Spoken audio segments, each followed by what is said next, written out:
pembuat hoax terbaik adalah penguasa. Karena mereka memiliki seluruh peralatan untuk berbohong. Intelijen dia punya.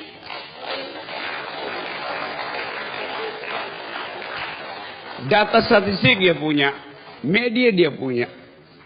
Orang marah, tapi ya itu faktanya. Hoax itu adalah pekerjaan iblis. Lalu yang menjanjikan 50 juta buat rakyat Lombok itu presiden atau iblis itu? Saya kira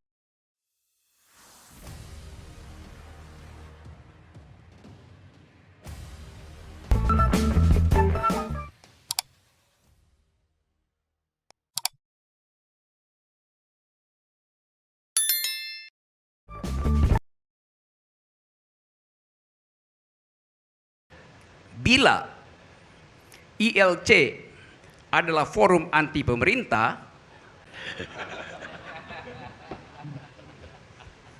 di dalam logika itu namanya hubungan antara anteseden dan konsekuen. Kalau Anda membatalkan dalil saya, buktikan bahwa Karni Ilyas tidak layak untuk dilaporkan. Bukan membatalkan anteseden saya. Karena itu hak saya untuk membuat premis semacam itu. Bila Karni Ilyas anti pemerintah, bila ILC anti pemerintah, maka orang, that's logic. Jadi kalau orang marah pada kalimat saya, itu artinya dia tidak mampu untuk berpikir konseptual. Dan Doni tadi benar. Kan Doni mau bilang begini, di dalam kasus yang melibatkan kerumitan pikiran, diperlukan abstraksi, maka yang tidak cukup berpengetahuan jangan jadi pelapor. Loh, itu Doni sendiri yang bilang. Saya teruskan logiknya. ya nanti aja ada kalau mau jawab nanti aja. Saya nggak mau bertekan. Saya cuma mau mematerialisasikan cara berpikir Doni gitu. Kan itu kan. Kalau begitu di mana ini diuji? Ya di tempatnya Doni, di Fakultas Ilmu Budaya, di jurusan filsafat, di lantai 3, gedung A, tempat saya ngajar metodologi. Pada saat itu Doni adalah asisten saya. Sertakan fiksi, saya sebut dari awal supaya imajinasi kita dibangkitkan. Kalau Anda sedikit suka sastra, Anda baca Divina Commedia, itu Anda dapat sensasi tentang satire yang mengolok-olok teologi abad tengah yang ditulis dengan lengkap oleh Dante Alighieri dalam upaya mengolok-olok Summa Theologica misalnya. Itu memerlukan pengetahuan, memerlukan kecerdasan itu. Jadi kalau mau melapor misalnya, coba baca misalnya literatur di mana orang hidup dengan ketegangan, tapi itu dalam rangka satire itu. Jadi kita dibiasakan untuk pakai satire untuk menggambarkan keadaan itu. Itu yang saya maksud. Konyolan itu terjadi karena kekurangan pengetahuan. Terima kasih. Pak Jokowi bilang, jangan membaca Jokowi undercover. Karena buku itu tidak ilmiah. Saya anggap itu hoax. Karena yang ngomong itu adalah presiden. Memberi penilaian pada buku tidak ilmiah. Tentu kita bisa bikin semacam simulasi. Dari mana Pak Jokowi tahu? Oh pasti. Kalau ada wartawan tanya, dia akan bilang, kata Pak Tito, Kapolri.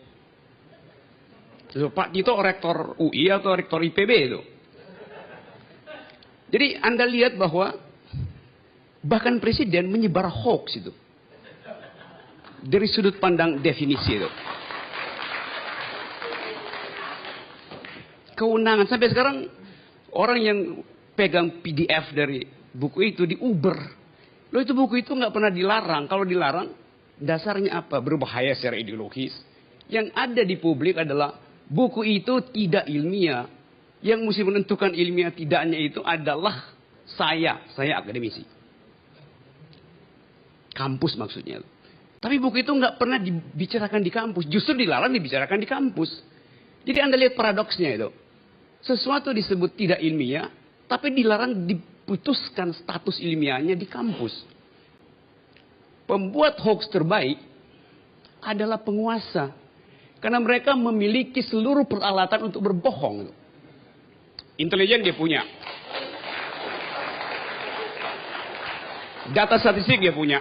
Media dia punya. Orang marah, tapi ya itu faktanya. Bahwa hanya pemerintah yang mampu berbohong secara sempurna. Saya nggak ingin dia berbohong, tapi potensially dia bisa lakukan itu. Jadi hoax artinya informasinya nol atau lebih kecil dari nol. Itu yang namanya hoax itu. Jadi kebohongan itu ada standarnya. Nah sekarang ada semacam gairah untuk memberantas hoax. Tapi pada yang sama kita mengumpankan seluruh kemewahan kita dengan demokrasi pada pengendalian negara. Itu yang saya tentang tuh. Terima kasih. Hoax itu kalau Anda baca sejarah, karena disebut tadi di dalam ilmu pengetahuan, hoax itu adalah jahat itu.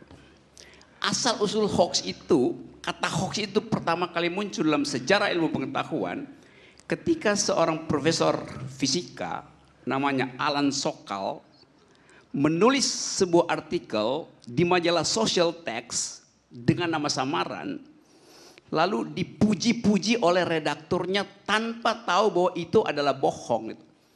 Bukan. Jadi fungsi dari hoax Alan Sokal itu adalah dari untuk situ. menguji apakah redaktur dari majalah yang bergengsi itu punya otak apa enggak. Ternyata enggak punya otak. Bukan, Hal saya harus yang koreksi sama, Anda. kita ajukan ujian pada kekuasaan dan kekuasaan bereaksi negatif. Artinya kekuasaan juga enggak berpikir. Yang kedua, kalau Anda sebut misalnya bahwa ini adalah hoax itu adalah pekerjaan iblis, lalu yang menjanjikan 50 juta buat rakyat Lombok itu presiden atau iblis? Nah sebetulnya bagi saya gedung Kejaksaan Agung tidak terbakar. Yang terbakar itu adalah pasar, yaitu pasar gelap keadilan. Jadi yang ada di depan kita gambar itu gambar pasar gelap kekuasaan, black market of power. Karena di situ terjadi transaksi ketidakadilan. Jadi saya nggak peduli itu mau gedungnya Anies atau mau gedungnya Seknek, nggak ada relevansinya buat saya. Dia menyimpan heritage-nya itu adalah justice. Dan karena itu publik Indonesia menganggap bahwa biarkan aja gedung itu jangan diperbaiki lagi. Karena dia akan menjadi heritage, yaitu orang akan kenang bahwa itulah pasar gelap keadilan. Jadi jangan diperbaiki itu. Saya usulkan supaya jangan diperbaiki, biarkan itu mangkrak seterusnya. Bahkan dengan jelaga yang masih menempel di dindingnya. Supaya ada pelajaran sejarah. Orang akan ingat dia jadi monumen pemberantasan korupsi itu. Mengapa publik nggak percaya bahwa itu cuma terbakar, itu cuma soal korslet listrik. Bahwa itu akibat dari gedung tua. Publik nggak percaya keterangan itu. Karena tadi bekerja semacam suspicion bahwa di belakang kasus ini ada yang mau disembunyikan itu. Saya pakai istilah tadi hermeneutic of suspicion. Hermeneutics datang dari kata Hermes. Hermes itu dewi yang dapat tugas untuk menafsirkan perintah langit kepada manusia dan sebaliknya keinginan manusia pada Tuhan. Namanya Hermes, bacanya Hermes. Yang sekarang jadi tas merek mahal Hermes. Hermes itu ada di gedung kejaksaan enggak? Ada, bukan sebagai dewi, tapi sebagai tas dari jaksa Pinangki. Saya duganya begitu. Dan sekali lagi, heritage dari gedung itu tidak terletak pada usia bangunan itu, tapi pada usia penegakan keadilan. Dan heritage itu tidak ada di gedung, tapi ada di dalam watak dan hati nurani para penegak hukum. Terima kasih. Tadi Haikal Hasan membacakan syarat ormas tidak boleh berlambang seperti lambang negara. Gitu kan. Memang betul. Karena ormas itu bukan negara. Tapi kemudian dikasih syarat yang kontroversi lagi itu. Ormas harus berdasarkan ideologi negara. Loh di depan bilang nggak perlu, sekarang dibilang perlu gitu. Itu kan dua hal yang ngaco logikanya itu. Kenapa? Karena negara ingin mengangkangi segala hal gitu. Jadi dia mengatur mana yang boleh, mana yang bukan itu. Nah di dalam demokrasi semua diizinkan kecuali yang dilarang. Sekarang dibalik, semua dilarang kecuali minta izin itu. Itu logika kacau dari demokrasi itu. Kalau saya misalnya membenci pemerintah, lalu saya bilang saya mau bikin front pembela lingkungan. Dan saya akan membenci pemerintah dengan front itu. Kenapa? Karena pemerintah merusak lingkungan. Menterinya bilang begini, demi investasi maka tidak perlu ada AMDAL. Itu Pancasilais enggak tuh? Sekarang saya mau bikin front pembela lingkungan. Saya nggak mau pakai ideologi Pancasila. Karena Pancasila di dalam pengertian lingkungan itu adalah silahkan merusak katanya itu. Loh menteri itu pakai lambang negara Pancasila dibilang silahkan merusak lingkungan demi investasi itu. Saya ucapkan dengan cara radikal. Yang dia maksud jangan halangi investasi dengan aturan lingkungan. Artinya silahkan langgar prinsip-prinsip environmental ethics. Kan ngaco kan? Kalau dikatakan misalnya nanti FPI punya cita-cita negara Islam dan tadi Pak Girsang mengatakan pada waktunya nanti akan menimbulkan kekerasan. Istilah pada waktunya itu kapan? Kalau kekerasan itu terjadi bersamaan dengan bubarnya NKRI, boleh nggak? Ya boleh aja. Jadi Anda membayangkan sesuatu dan Anda tarik bayangan buruk itu untuk menakut-nakuti warga negara dengan akibat keakraban warga negara terganggu gitu. Di mana otaknya tuh? Kan seluruh kalimat yang dikeluarkan oleh anggota DPR kan mesti bisa diuji. Nanti pada waktunya dia akan membahayakan negara. Nanti 2 menit sebelum akhirat gitu. Atau sebelum Indonesia hancur misalnya karena gagal bayar utang gitu. Anything goes. Jadi sekali lagi kita dipaksa untuk menghasilkan pembicaraan yang tanpa tuntunan logika. Kacau. Saya bayangkan misalnya. Jadi front pembela Islam. Jelas itu kata Islam di belakangnya tuh. Ya dengan sendirinya, belakangnya tuh.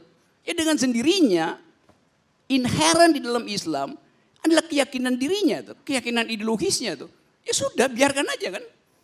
Toh Pancasila juga dasarnya tadinya adalah Piagam Jakarta, kewajiban menjalankan syariat Islam bagi pemeluk-pemeluknya.